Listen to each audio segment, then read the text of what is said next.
Water for Blood, Chapter 1. I am Claw, Saga said out loud. Her voice echoed off the smooth granite walls of the abandoned quarry. She always said it to calm her nerves before beginning any difficult task. Her mother had taught her to say it, just like her ancestors had for 1,000 years before her. And it didn't matter that no one else was there to hear it. It always made her feel better to say it out loud. Saga looked up at the tall pines that ringed the top of the quarry and thought about how beautiful they looked against the intense blue sky. Pretty enough for a postcard, she thought, except for the high security fence and coils of barbed wire that could be seen here and there among the pine boughs. Saga gripped her bare toes on the edge of the broken dock, hanging on a tilt above the black, still water of the quarry.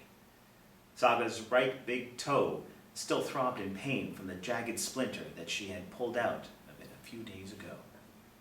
It was bright red with infection. Every time she pressed her toe against the dock, it turned white for a moment, and then instantly turned red again when she released the pressure. She was fascinated by this. Saga shivered in her worn t-shirt and baggy gym shorts in the crisp November air. Every time she exhaled, a little white cloud would form and drift away.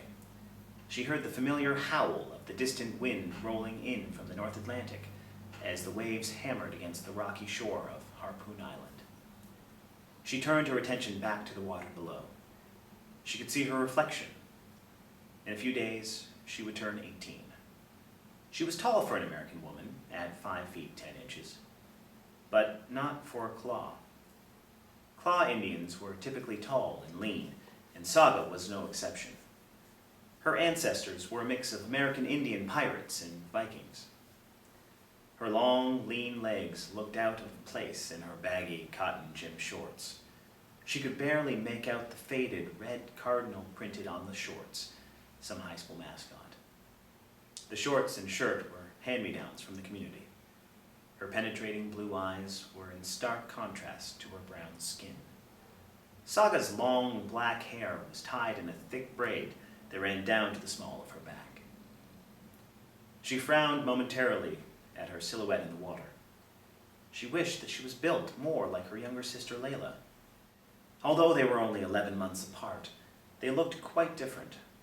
Layla was 2 inches shorter, with smaller hips and larger breasts. Layla looked like their mother. Saga thought maybe she looked more like her father, but she wasn't sure because he had disappeared so many years ago. Saga rhythmically gulped in as much of the cold air as she could pack into her lungs. Her mother had taught her this technique. Claw Indians were renowned for their ability to free dive to great depths, often for up to 5 minutes without a single breath of air. The average person can't last for more than 60 seconds underwater without air before reaching a state of panic. Satisfied that her lungs had reached their full capacity, Saga stretched her arms out in front of her in preparation for the dive. She knew when she was ready because she had done it 1,000 times before with Layla. But today, she trained alone. It couldn't be helped. They had to maintain their normal routine to avoid suspicion. It was the last time she could prepare before their planned escape from the community. Saga started to feel the familiar gnawing dread rising up in her belly as she coiled her body. She hated the shock she felt every time she hit the frigid water. Satisfied that she was ready, she dove into the water, barely causing a splash. She pushed hard against the thick water with precise breast strokes that her mother had taught her when she was barely 2 years old. The November sun was weak, so it was difficult for her to see more than a few feet ahead as she worked her way toward the bottom of the quarry. 20 feet down, she picked up a burlap sack of rocks with both hands. Saga hated carrying the sack of rocks back and forth across the bottom of the quarry. It was Layla's idea, but it was a good one. The rocks forced her to swim across the bottom, since she could only lift the sack and swim about 10 feet ahead at a time before hitting bottom again and starting all over. Since early spring, Saga and Layla had carried the sack back and forth, training for the day when it would really count. But there was no way of knowing if they had trained hard enough until they actually made their escape. Saga touched the wall at the opposite end of the quarry with her hand, feeling the smooth, slimy surface of the granite wall that had been cut over 100 years ago to build the church and meeting house on the island. 2.5 minutes had passed since she entered the water. She somersaulted like an Olympic swimmer, making the turn, and pushed hard with her bare feet against the wall for the final stretch back to the dock. She swam between two massive blocks of granite that formed a sort of doorway at the deepest point in the middle.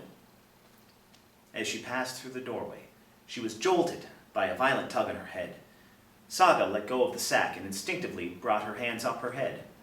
She could feel her long, thick braid being pulled hard from behind. Saga had never felt this kind of brutal force before. She twisted around to see what was happening and could just make out in the dim light the ugly snout of a snapping turtle the size of a refrigerator door. The turtle had clamped its jaws onto the end of her braid.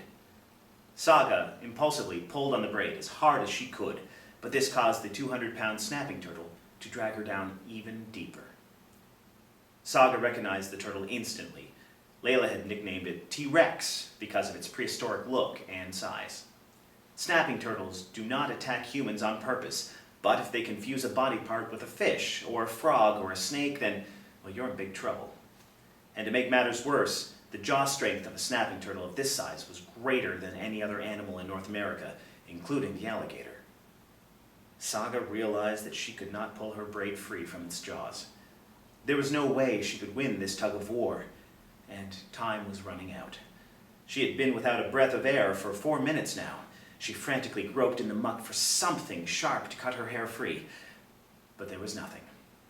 All the while, T-Rex dragged Saga deeper into the murky depths.